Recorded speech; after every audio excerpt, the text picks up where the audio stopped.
महाशिवरात्रि, प्रेम, वियोग र ब्रह्माण्डीय शक्तिको कथा। माघ महीनाको एक शान्त गहन रातमा जब चन्द्रमा पूर्ण रूपमा अन्धकारमा लीन हुन्छ र सम्पूर्ण संसार जस्तो स्थिर भएको अनुभव हुन्छ, त्यस रात केही अति पवित्र र असाधारण कुरा स्मरण गरिन्छ। यो भगवान शिवको महान रात्रि हो, महाशिवरात्रि, शिवजीको महान रात। तर यो रात यति विशेष र शक्तिशाली किन मानिन्छ? आउनुहोस्, म तपाईलाई त्यो प्राचीन कालमा लैजान्छु, जब देवताहरू स्वर्गमा विचरण गर्नुहुन्थ्यो र सच्चा प्रेमले सम्पूर्ण ब्रह्माण्डलाई कमाउँथ्यो।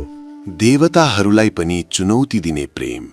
धेरै युग अघि अत्यन्त गर्वी राजा दक्षका पुत्री राजकुमारी सती हुनुहुन्थ्यो।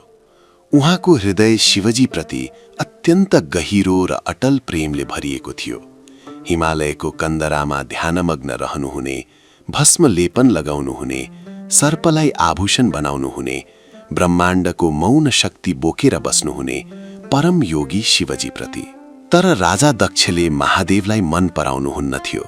उहाँलाई शिवजी जङ्गली, अनियन्त्रित र आफ्नी राजकुमारीका लागि अयोग्य लाग्थ्यो।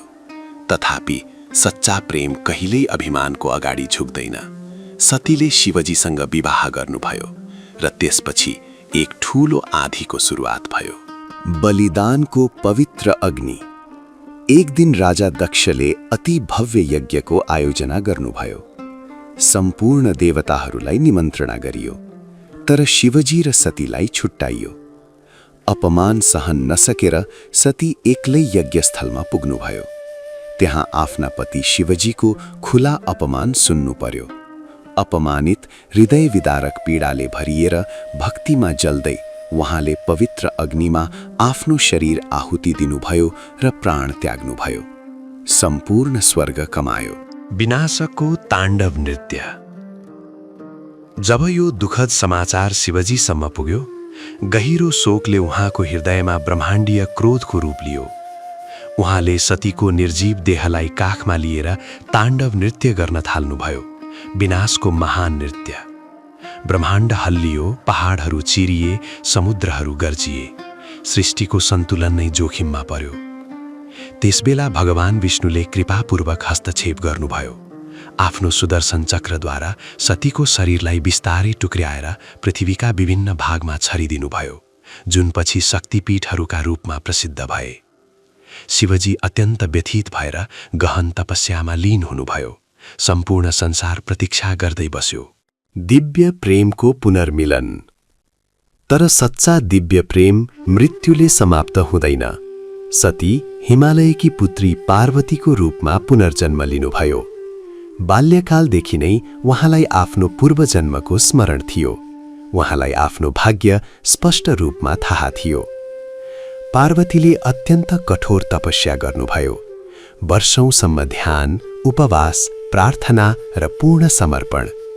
हिमपातमा उभिएर शरीरलाई कष्ट दिँदै पनि उहाँको भक्ति अटल रह्यो। शिवजीले पनि उहाँको संकल्पको परीक्षा लिनुभयो, तर यति शुद्ध र गहन भक्तिलाई अस्वीकार गर्न सम्भव थिएन। अन्ततः शिवजीले आँखा खोल्नुभयो र त्यही पवित्र रात्रिमा, जसलाई हामी आज महाशिवरात्रि भन्छौं, शिवजी र पार्वती पुनः एकाकार हुनुभयो। यो केवल एक विवाह थिएन, यो थियो चेतना र शक्तिको मिलन, पुरुष र प्रकृतिको मिलन, स्थिरता र सृष्टिको मिलन। यो रात्रिको गहन महत्व।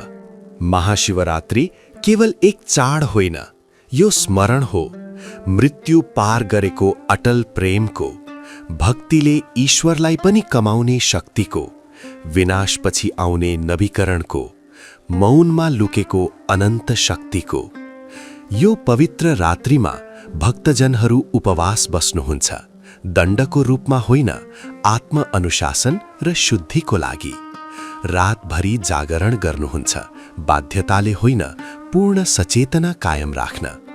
शिवलिङ्गमा दूध, मह, जल अर्पण गर्नुहुन्छ, केवल रीतिथितिको लागि होइन, पूर्ण समर्पणको प्रतीकको रूपमा। मन्दिरहरूमा गुन्जिन्छ ओम नमः शिवाय, र त्यही मन्त्र जपमा मन एकाग्र र शान्त हुन्छ। रात्रिभरि सुनाइने पवित्र कथाहरू।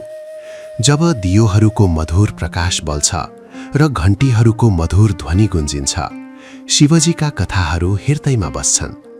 उहाँका रहस्यमय गणहरू, विचित्र तर अत्यन्त पवित्र सहयोगीहरू, स्वर्गलाई आश्चर्यचकित बनाउने उहाँको जङ्गली विवाह यात्रा, शब्दहरूभन्दा पनि बढी बोल्ने उहाँको गहन मौन।